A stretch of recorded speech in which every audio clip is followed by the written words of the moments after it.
advanced advertising, there's two pillars to advanced advertising. One is data. Who are you showing the ad to, and can you get better at showing the right ad to the right person? And the second is format. Like, what form does the ad take? Like, what new elements can you do? Longer versions, sequential, or in the obvious case, interactive. Can you make them immersive? So what's emerging, like sort of what's happening now, or that you're excited about, both in terms of the TrueX product itself and other ad forms or other activations that are happening now that or that will be coming on soon? Yeah. To speak to TrueX specifically, what I get most excited about is seeing how it's creating a standard for the industry as a whole, right? Looking at the idea of immersive ads, like thinking of them as truly the future of the commercial. Like, there's, we call them engagement ads, and we do that because we know people are engaged with it, which I believe is the goal of all advertising. It's just now we know. But when I think about what TrueX is actually creating is, we know that taking the TV 30-second spot and putting it in an interactive environment wasn't going to be the end-all be-all, the same way we knew taking a radio ad and putting it on television wasn't going to be the end-all be-all. But it took a while for creative to catch up. It's one of the reasons we're very excited this year for Cannes, because it's this whole creative community coming around and they have a new canvas to play on. And so as we see more and more people adopt a immersive ad format, what we call engagement ads, lowering ad loads on consumers, we're giving creative people something new to play with, and I think they get excited by that. So what does it look like, or what do you hope it looks like, or kind of explain to people what an immersive ad looks like who may not be familiar? So I think in any environment that allows for interaction, so any IP delivered, connected device, tablet, phone, laptop, the idea of, rather than having the standard ad breaks and seeing the same ads multiple times, giving consumers a choice to immerse themselves in one ad, one interactive, full screen advertisement, where, if you think about it, it's the difference between watching a commercial and being first person in the commercial.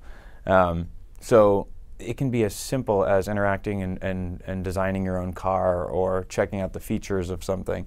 But the idea is that it delivers the message more clearly so that you don't need a frequency of 5 or 7 or 10. And it fixes the social contract with the consumer. The whole point was, we would like to borrow your attention so that we can then subsidize this content. And because we've gone so far down the road of interruption and low viewability ads and ads below the fold, consumers have started to get the raw end of the deal. So this kind of fixes that. It says, hey, we know what's going to happen. We know that you don't like your content interrupted with ads. We're going to give you a choice. So, Joe, you've been talking about this consumer preference, and that's the basis of your business, actually. But what's happening now? We hear a lot about the rise of ad blockers. You've written about that. You've made some suggestions to publishers. Where do things stand with ad blocking and with the kind of the value or the viability of advertising as we've known it? We went to the Digitas thing, they had to skip ads. Like, what are the opportunities and the challenges now? So, again, I mean, I think the opportunities are obvious. There are the two pillars of advanced advertising, of better data for who you're showing the ad to, and better formats so that you can reduce the need for frequency. Those are the huge opportunities.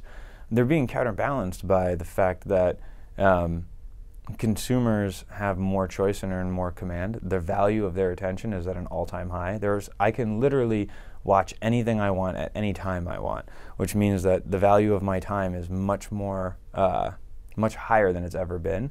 And so, not just ad blockers, but ad-free. Hulu ad-free might be one of the best things to happen to advertising in the past year, because it set a price in consumers' heads where they knew, okay, this is the role advertising's playing for me.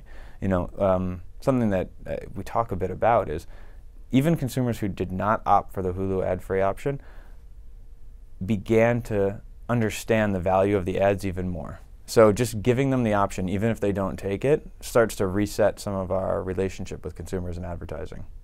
Cool. And again, looking forward to Cannes. We're really looking forward to our event together. What are your hopes around the event and your presence at Cannes?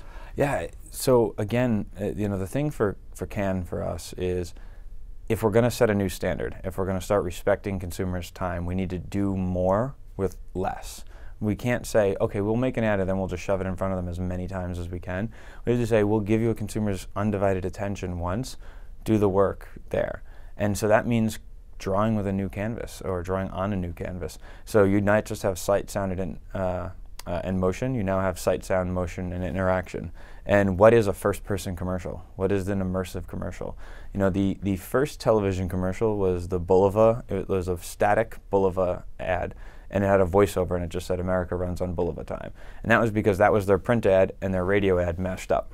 And then since then, commercials have emerged, and we know them for what they are today: beautiful, artful, and storytelling. I think we're in that stage right now of kind of the immersive ad format of engagement ads, where we're really taking video ads and sometimes we put a little bit of interaction over them. But the hope for Cannes is every year to go and celebrate what could creativity be in a first-person commercial. And you know, we'll be pushing that a lot this year.